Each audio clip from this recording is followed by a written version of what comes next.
College में happy married life पर एक कार्यक्रम हो रहा था जिस पर कुछ शादीशुदा जोड़े हिस्सा ले रहे थे। जिस समय प्रोफेसर मंच पर आए, उन्होंने नोट किया कि सभी पति पत्नी पर जोक कर हंस रहे थे। यह देखकर प्रोफेसर ने कहा कि चलो पहले एक गेम खेलते हैं, उसके बाद अपने विषय पर बात करेंगे। सभी बहुत खुश हुए और कहा, कौन सी गेम प्रोफेसर? प्रोफेसर ने एक मैरिड लड़की को खड़ा किया और कहा कि तुम ब्लैक बोर्ड पर ऐसे 25 से 30 लोगों के नाम लिखो जो तुम्हें सबसे अधिक प्यारे हैं।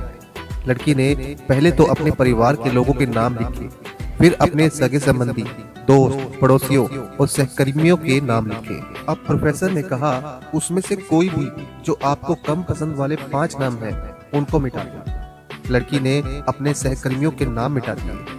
प्रोफेसर ने उसे और 5 नाम मिटाने को कहा। लड़की ने थोड़ा सोचकर अपने पड़ोसियों के नाम मिटा दिए। प्रोफेसर ने अब उसे 10 और नाम मिटाने को कहा। लड़की ने अपने सगे संबंधी और दोस्तों के नाम मिटा दिए। अब बोर्ड पर सिर्फ 4 नाम बचे थे, जो उसके मम्मी पापा, पति और उसके बच्चे का नाम था। अब प्रोफेसर ने कहा, इनमें से 2 नाम और मिटा दो। लड़की थोड़ा असमंजस में पड़ गई। बहुत सोचने के बाद, बहुत दुखी होते हुए उसने अपने मम्मी पापा का नाम मिटा दिया। सभी लोग घबराए हुए और शांत थे, क्योंकि वह जानते थे कि यह गेम सिर्फ वह लड़की नहीं खेल रही थी, उनके दिमाग में भी यही सब चल रहा था। अब सिर्फ 2 ही नाम बचे थे, पति और बेटे का। प्रोफेसर ने कहा, एक नाम और मिटा दो। लड़की अब सहमी सी रह गई। बहुत सोचने के बाद रोते हुए अपने बेटे का नाम काट दिया। प्रोफेसर ने उस लड़की से कहा, तुम अपनी जगह पर जाकर बैठ जाओ।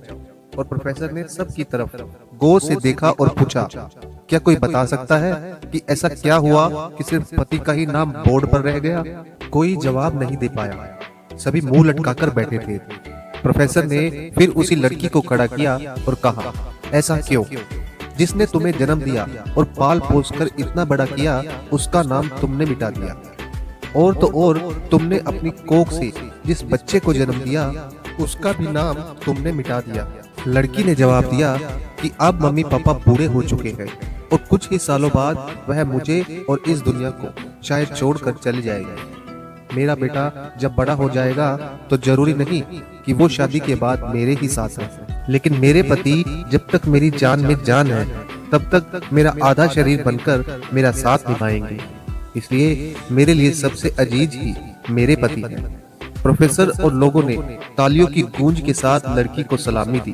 प्रोफेसर ने कहा, तुमने बिल्कुल सही कहा कि तुम और सभी के बिना रह सकती हो, पर अपने आधे अंग अर्थात पति के बिना नहीं रह सकती।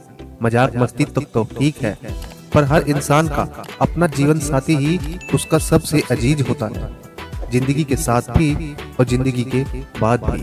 दोस्तों, अगर इस कहानी ने पत्नी तो पत्नी ही होती है ने आपके दिल को छुआ हो, तो इस कहानी को आप अपने दोस्तों के साथ भी शेयर करें। और इसी तरह की और भी कहानी के लिए हमारे चैनल को सब्सक्राइब भी जरूर करें। धन्यवाद।